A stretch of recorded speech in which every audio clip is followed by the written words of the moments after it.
Um atentado terrorista contra a verdade, um espetáculo de blasfêmia e heresia. Isso resume bem a homilia de Padre Paulo Ricardo contra o sedevacantismo. Saudações, senhoras e senhores, aqui é Diogo Rafael Moreira, do site controversiacatólica.com. Neste vídeo eu gostaria de tecer alguns breves comentários sobre um sermão de Padre Paulo Ricardo, onde ele ataca o sedevacantismo. Segundo ele, os sedevacantistas estão se espalhando. E esse é um erro que nasce da falta de fé. Existe um grande erro que vai se espalhando pela internet, pelo mundo, de falta de fé, chamado sedevacantismo.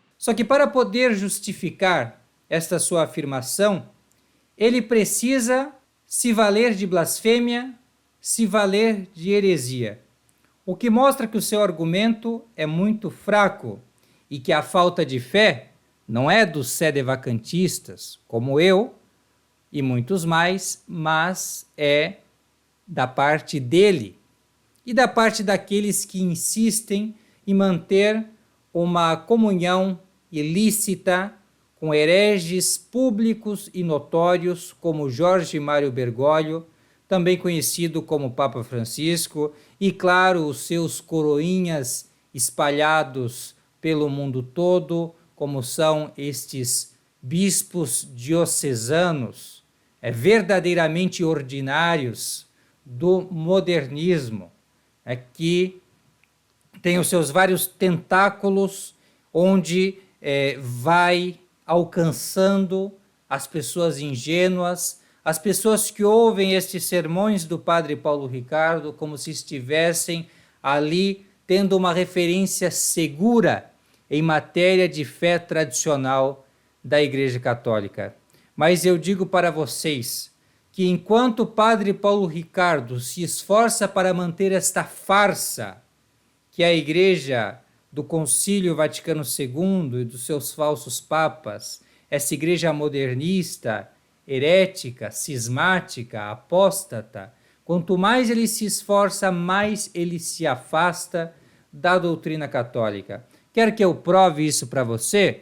Eu provo, e provo com muita tranquilidade e muita firmeza, de estar apenas reiterando o ensinamento católico de sempre, de fato, e não apenas em aparência, como faz o Padre Paulo Ricardo. Vamos começar aqui pelo ponto de partida, que é uma blasfêmia, que é uma calúnia. Ele vai dizer que os apóstolos, frente à paixão de nosso Senhor Jesus Cristo, escandalizados diante do seu corpo desfigurado, flagelado, crucificado, a sua humanidade ferida pela morte, negaram a divindade de nosso Senhor Jesus Cristo. As pessoas veem um defeito no Papa e dizem, não é o Papa, pronto, acabou. Como os apóstolos vacilaram na fé ao ver o cadáver de Cristo. Não é Deus, não pode ser. Um corpo assim desfigurado, um corpo visível, desfigurado e morto, não pode ser. Não é Cristo. Maria adorou. Ele diz isso claramente, palavra por palavra. Sim, ele diz exatamente isso, que os apóstolos perderam a fé. É isto que ele afirma. E isto é uma blasfêmia. Por quê? Porque atinge a nosso Senhor Jesus Cristo. Chama a nosso Senhor Jesus Cristo de mentiroso quando ele diz sem qualquer qualificação que os apóstolos perderam a fé. Por que que isto é uma blasfêmia direta contra nosso Senhor Jesus Cristo? Porque nosso Senhor Jesus Cristo disse, Simão, Simão, eu roguei por ti para que a tua fé não desfaleça. E por isso, depois de convertido, confirma os teus irmãos. É isso que nosso Senhor fala no Evangelho segundo São Lucas, capítulo 22. A igreja inteira, os santos padres como Santo Ambrósio, os grandes doutores da igreja, como São Roberto Bellarmino, os grandes comentadores de Sagrada Escritura, como Cornélio a Lápide, são unânimes em dizer que São Pedro, ao negar nosso Senhor Jesus Cristo, ao negar que era um discípulo de nosso Senhor Jesus Cristo, que conhecia nosso Senhor Jesus Cristo, ele não perdeu a fé. Principalmente porque nosso Senhor rogou, e a oração de nosso Senhor é eficaz, para que ele não perdesse a fé. E depois porque é evidente que São Pedro faltou com a caridade para nosso Senhor, não foi corajoso ao ponto de padecer da mesma sorte de nosso Senhor, da mesma paixão que ele. Os apóstolos igualmente se dispersaram, fugiram com medo dos judeus, com medo de padecerem do suplício da cruz, também de serem condenados e sofrerem tudo aquilo que eles viam nosso Senhor sofrer. Faltaram com a caridade, não amaram a nosso Senhor Jesus Cristo, ao ponto do martírio, ao ponto do sacrifício, ao ponto de estar com ele naquele momento. Mas não perderam a fé.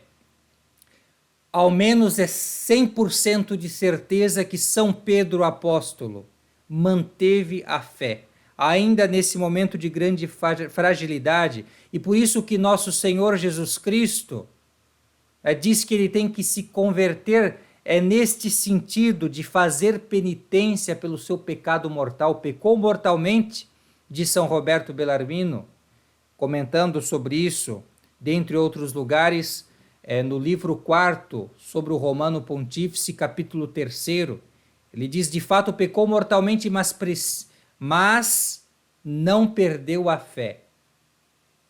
Porque ele sabia que Cristo, por uma revelação de Deus, era o Filho de Deus vivo. Confessava e cria realmente nisso. E isso ele não negou. Ele não disse que Cristo não é o Filho de Deus vivo. Não negou a fé em Cristo. Não.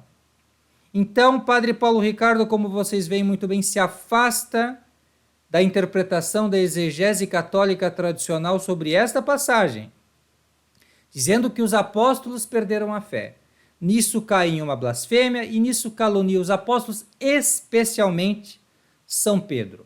Mas o pior vem depois, quando ele faz a aplicação aos sedevacantistas. Porque a verdade é que, para nos atacar, ele precisa atacar todos os católicos de todos os tempos, que entenderam também que esta passagem, esta oração de Nosso Senhor a São Pedro se aplica também a todos os seus sucessores. Em que sentido? No sentido que eles, como príncipes, como cabeças da igreja, como os primeiros na igreja, os papas sucessores de São Pedro, assim como São Pedro, príncipe dos apóstolos, eles também não faltarão na fé. Eles podem cometer quaisquer outros pecados contra a caridade, mas não faltarão na fé. Confirmarão os irmãos na fé verdadeira. Essa é a fé católica. E Padre Paulo Ricardo, com ambiguidade, com exemplos que não são realmente, né, aquilo que é o objeto da questão, né, que são as heresias destes papas modernistas e falsos, né, ele vai dar exemplos de papas do passado que cometeram pecados contra a caridade. Mas no fim o que ele quer que os outros creiam é que, mesmo que haja papas como Francisco que pecam contra a fé, nós devemos continuar em comunhão com eles. Devemos continuar em comunhão com esses hereges que pisoteiam no patrimônio católico, no depósito da fé. Devemos manter, porque a igreja tem que ser visível e nós temos que estar em comunhão com essas pessoas. Mas o que faz a igreja visível? O próprio Padre Paulo Ricardo fala, para sua própria confusão, ele diz que é a profissão da fé católica. Muito bem, não estamos dizendo que Francisco é um devasso, não estamos dizendo que Francisco é um bêbado, o que quer que seja, não estamos dizendo que ele, como São Pedro, por fraqueza humana, faltou com caridade para com nosso Senhor. Não é isso que estamos dizendo, ou pelo menos não é isso apenas que estamos dizendo. O que os sedevacantistas dizem, bem mal representados e mal pintados por Padre Paulo Ricardo, é que eles são hereges e que nós não devemos ter comunhão com hereges e que os hereges estão excluídos do corpo da igreja, que não fazem parte da igreja visível. E isso é doutrina católica. Isso está na encíclica Mystic Corporis do Papa Pio XII, onde ele diz, fazendo eco ao ensinamento universal da igreja, São Roberto Bellarmino em particular, que muitos pecados que se possa cometer, que as pessoas possam cometer na igreja, não separam da igreja. Estão excluídos da igreja somente aqueles que pecam contra a fé, ou seja, os hereges, aqueles que pecam contra a comunhão que devemos ter entre nós, né, os católicos, ou seja, os cismáticos, e que abandonam de toda a religião os apóstatas. Ou seja, a heresia, o cisma e a apostasia são aqueles pecados que separam a pessoa da igreja. E o que nós dizemos? Nós dizemos que os modernistas, a partir do momento que decidiram se desviar da fé da igreja, abraçando a heresias como o modernismo, o ecumenismo, o liberalismo, o laicismo, tantos outros erros, contra a doutrina católica, eles se separaram do corpo visível da igreja. E onde é que está o corpo visível da igreja? Tem endereço? Sim. O corpo visível da igreja é todos os fiéis que mantêm esta fé. E nós temos bispos, temos padres, temos leigos, temos religiosos. Esta é a igreja visível. Uma igreja sem dúvida perseguida, uma igreja essa sim, ferida, desfigurada, flagelada, açoitada pelos inimigos, inclusive pelos modernistas, esses falsos irmãos, esses anticristos que saíram de nós, mas não são nossos, saíram dentre nós, mas não são dos nossos. Então, esses que abraçaram o mundo e os erros do mundo, então, somos atacados por esses, até na pessoa do Padre Paulo Ricardo, que para isso se serve de blasfêmia, para isso se serve de heresia, dizendo que o católico deve estar unido com hereges, devemos manter comunhão com hereges, tudo que é condenado pela Igreja Católica, que a Igreja Católica inclui hereges, se serve de todas essas coisas para nos atacar a verdadeira Igreja de Cristo.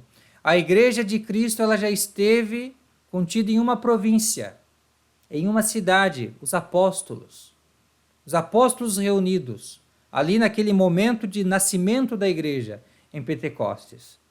Já esteve ali a igreja, e se espalhou evidentemente, e está ainda assim. Só que, claro, em uma situação realmente de grande calamidade e grande perseguição, sim, mas é a igreja de Cristo, onde está a igreja de Cristo, onde se professa a fé de nosso Senhor Jesus Cristo, onde se celebram os sacramentos verdadeiros, não esses falsos inventados pelos modernistas para agradar aos protestantes e protestantizar os sacramentos da Igreja Católica.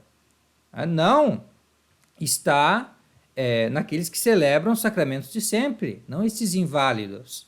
E onde está então as autoridades? As autoridades estão aqueles que seguem firmes a sucessão apostólica, mantêm a sucessão apostólica, mediante, então, o exercício do episcopado, do sacerdócio. Isso existe, a Igreja Católica está viva e operante, hoje ainda, mas não entre os infiéis, não entre aqueles que faltam na fé.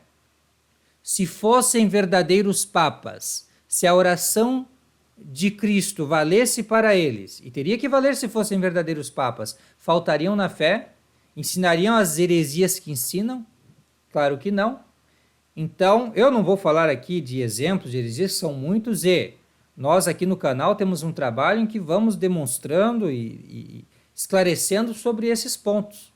Tem várias heresias do Concílio Vaticano II, desses papas pós-conciliares. Francisco quase toda semana diz uma heresia contra a fé da igreja.